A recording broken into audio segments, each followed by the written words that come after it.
असहाब ए कहफ का किस्सा कुरान की सूरह अल कहफ में बयान किया गया है, जो ना सिर्फ ईमान वालों के लिए सबक आमूज है, बल्कि यह वाक़या वैज्ञानिक दृष्टिकोण से भी काफ़ी दिलचस्प है।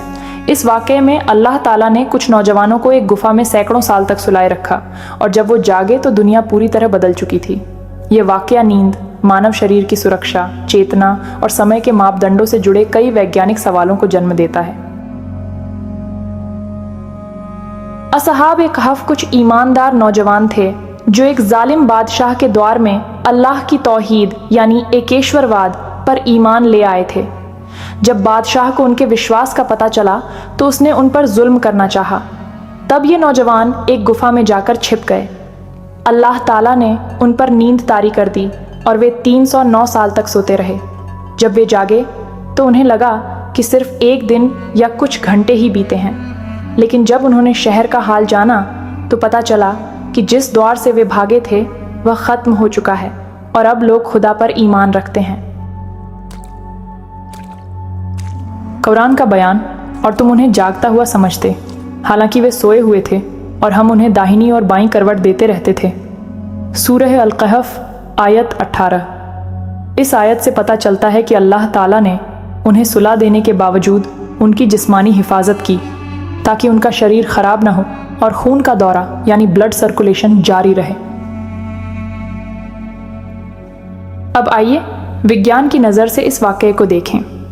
आधुनिक विज्ञान कुछ ऐसे पहलुओं को उजागर करता है जो इस वाक़ये की हकीकत को और रोशन करते हैं। दीर्घकालिक नींद या हाइबरनेशन, कुछ जानवर जैसे भालू, कछुए और चमगादड़ लंबी नींद यानी हाइबरनेशन में चले जाते हैं, जहां उनके शरीर की सभी क्रियाएं बहुत धीमी हो जाती हैं। दिल की धड़कन कम हो जाती है, शरीर का तापमान गिर जाता है और वे कई महीनों तक बिना खाए पिए सोए रहते हैं। अब सवाल उठता है कि क्या इंसान भी हाइबरनेशन में जा सकता है? विज्ञान अभी तक इसे पूरी तरह संभव नहीं बना पाया है, लेकिन शोध जारी है, खासकर स्पेस मिशनों और मेडिकल आपातकालीन परिस्थितियों में। असहाब ए कहफ का वाक़या इस बात का जीवित उदाहरण है कि अल्लाह ने इंसानों को भी एक प्राकृतिक हाइबरनेशन जैसी अवस्था में रखा। कुरान कहता है कि अल्लाह ने उन्हें दाहिनी और बाईं ओर करवटें दिलवाईं। मेडिकल साइंस के अनुसार अगर कोई व्यक्ति लंबे समय तक एक ही अवस्था में लेटा रहे तो उसके शरीर पर बेड सोर्स बन जाते हैं जो खतरनाक हो सकते हैं। इसी वजह से अस्पतालों में मरीजों को समय समय पर करवट दिलवाई जाती है। कुरान ने यह बात 1400 साल पहले ही बता दी थी।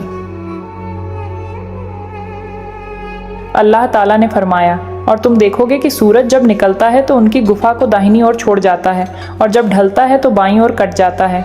सूरह अल कहफ आयत 17। इस आयत से साफ पता चलता है कि गुफा का मुंह कुछ इस दिशा में था कि सूरज की सीधी रोशनी उन पर न पड़े, बस अंदर हल्की रोशनी पहुंचे जिससे नमी और बैक्टीरिया पैदा न हो। आज विज्ञान भी मानता है कि संतुलित रोशनी से शरीर को विटामिन डी मिलता है और पर्यावरणीय संतुलन बना रहता है। जब असहाब ए कहफ जागे तो उन्हें लगा कि वे बस एक दिन या कुछ घंटे ही सोए हैं।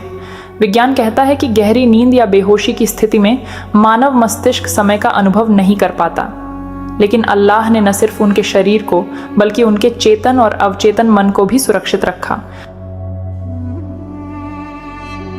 असहाब ए कहफ के वाक़ये से हमें कई अहम सबक मिलते हैं। सबसे पहले, ईमान की ताकत। उनका ईमान इतना मजबूत था कि वे जान की बाजी लगाकर भी अल्लाह के दीन पर कायम रहे। दूसरा, अल्लाह की कुदरत। अल्लाह ताला समय, नींद, शरीर और पूरी कायनात पर पूर्ण नियंत्रण रखता है। तीसरा, ज्ञान और विज्ञान की तस्दीक।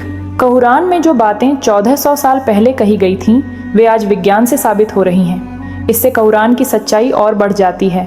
और चौथा, तहकीक और तदब्बुर। मुसलमानों को चाहिए कि वे कुरान पर गौर करें और वैज्ञानिक उन्नति को ईमान के साथ जोड़ें। असहाब ए कहफ का वाक़या एक मोजिज़ा भी है और एक वैज्ञानिक शिक्षा भी।